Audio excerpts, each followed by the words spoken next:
Nating itatakald. Ito nga pong grabeng pahandang lamesa. Oo, may sariling catered. Ito nga pong defense team ni Sara Duterte. At syempre, hindi niya pinabayaan itong si Zulaika Lopez. Okay, yan muna dapat ang una nating tatalakayin, no? Kaya nga lang, nakita ko tong video. Robin! Ano na naman pumapasok sa sentido komon mo at inilaglag mo na naman dito itong si Vice President Sara Duterte. Anong napasok na naman, Senator Robin Padilla, sa sentido komon mo at ito na naman, mga minamahal, nilaglag ni Robin Padilla itong si Vice President Sara Duterte. Nahuhuli ang isda sa bunganga, to be honest. Natatawa ako, kami naman. Literal na nahuhuli ang isda sa bunganga.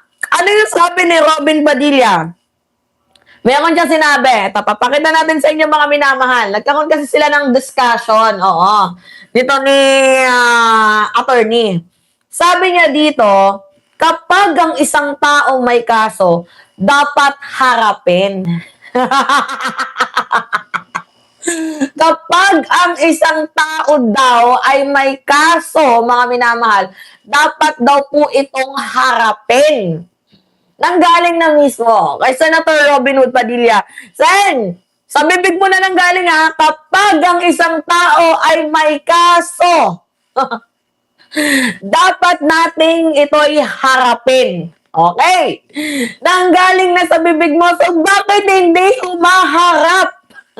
Bakit nagtatago? Bakit hindi nagpapakita? Itong pinagtatanggol mo na si Sara Duterte.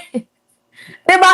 Coming from the horse's mouth. Pakinggan ninyo itong si Robin kasi, nagko-question ng kung ano-ano eh. Diba? Ito, ang daming papel na hawak ko. Kaya nyo ba itong sagutin? Kinemi-kinemi. O, question niya, itong pahayag ng ating National Bureau of Investigation Regional Director na si Jeremy Lotok. Oo. Diba? Nang tanongin niya ito sa ikalimang araw ng impeachment trial ni Vice President Sara Duterte. Mayroong pinuputak si Robin, pointless nga lang. Meron siyang punto, pero pointless, diba? Mamaya na yung breaking news kay Rodante Marcoleta na nandoon siya nasa Quezon City Jail payatas. Mamaya na yun, oo. Panoodin muna natin to, mga minamahal. Ay, Robin, no. Dapat daw kapag may kaso, dapat inaharap. Gano'n naman pala Ba't mo pinatakas si Bato? 5-0. Totoo, mga minamahal. 5-0 po ang labanan. Hindi pa nakakapuntos ang defense team ni Vice President Sara Duterte. Nakakatawa mang isipin, hindi pa sila nakakapuntos. Nakakaiyak yung kanilang sitwasyon. Nilalawan sila ng buhay. Diba? Ng prosecution, ng mga prosec, nilalawan sila ng buhay, hindi sila nakakapuntos. Kahit itong mga senator judge na naglo-lawyering kay Vice President Sara Duterte, hindi nakakapuntos. Ang lala. Tingnan niyo, mga minamahal. Pasensyahan nyo na si Robin pagod lang kasi. Kaya nababaliw. Pagod lang, kaya ganon. Di ba, mga minamahal? Ay, nako. Siguro si Robin Padilla lang yung katangi-tanging ads dyan sa hearing para magmukha tayong kahit pa paano, di ba, matawa naman tayo, hindi tayo masyadong seryoso, nagiging ads. Itong si Robin Padilla. Clown nga Sige, panoodin natin to, mga minamahal. Makakapal po nitong hawak ko. Wala akong problema, Your Honor. Sasagutin po namin yan. Napakakapal po ng hawak ko. Sabi ni Atty. Loto, walang problema. Sasagutin ko yan. Di ba, doon pa lang, bars na agad Okay, continue tayo, mga minamahal. Sagutin ko Hindi din yan. ko po nasagot magmula noong February 29 Kasi wala pa hong official notice galing sa kung anong ahensya. Oh. na nakarating po sa inyo. Wala pa. Wala pa ho. Ang nakuha ko lang, yung kopya niyan, siguro may nagpadala sa akin Sabi ko, teka muna, wala akong official na nare-receive from OND. So, nung chinek ko namin, kung nag-i-exist ba yung kaso, fake yung notary, ito na namin. So, ibig mong sabihin hanggang ngayon, hindi kayo sigurado kung nag-i-exist to. Dapat may notice na ako from Ombudsman. Di ba po dapat ang reaksyon ng isang tao kapag may kaso, harapin? Precisely, Your Honor. Diba? Si Robin na mismo mga minamahal ang nagsabi na dapat kapag mayroong kaso, dapat harapin. Pero bakit hindi hinaharap ni Sara Duterte ang kaso niya sa impeachment? Bakit mo pinatakas si Bato? Gano'n naman pala eh. Di ba mga minamahal?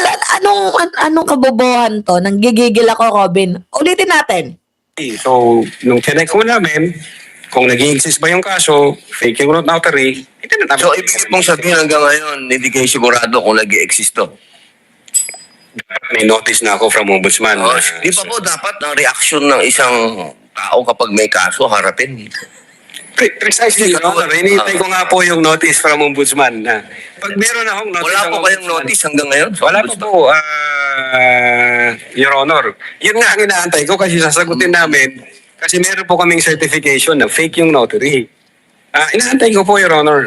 Mas maganda po, maharap nyo agad. Definitely, hindi ko Lalong-lalo namin na po, tatakpan yan, sir. Kasi napakahalaga po ngayon nito.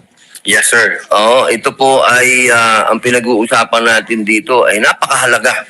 Yes, sir. Opo, at ito po mga kasyong ipinatong sa inyo, perjury, robbery, extortion, theft, mainam po ito, As I've said, Your Honor, in the NBI, we avoid the noise. We just finish the job, sir. Opo. Ay, naman, Robin. Lakas ng amats mo, boy. Nanggigigil ako sa'yo. Sa ating senador, mga minamahal. Tangina mo. Lakas ng amats, no? Baka sa Senator Robin Hood Padilla yan. Di ba? Oh, nanggaling na mismo sa bibig mo. Putik, nasa na ba yung isang cellphone? Wait lang, mga minamahal, ito. Nanggaling na mismo sa bibig mo, nanggaling na mismo sa bunganga mo, na dapat kapag merong kaso, hinaharap. Bakit hindi mo yan sabihin?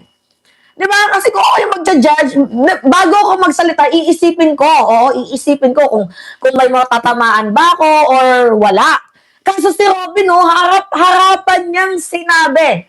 Diba, sa defense team ni Sara Duterte, sa prosecutor, sa buong mundo, mga minamahal, na dapat kapag may kaso, harapin. So, parang, diba, 5-0.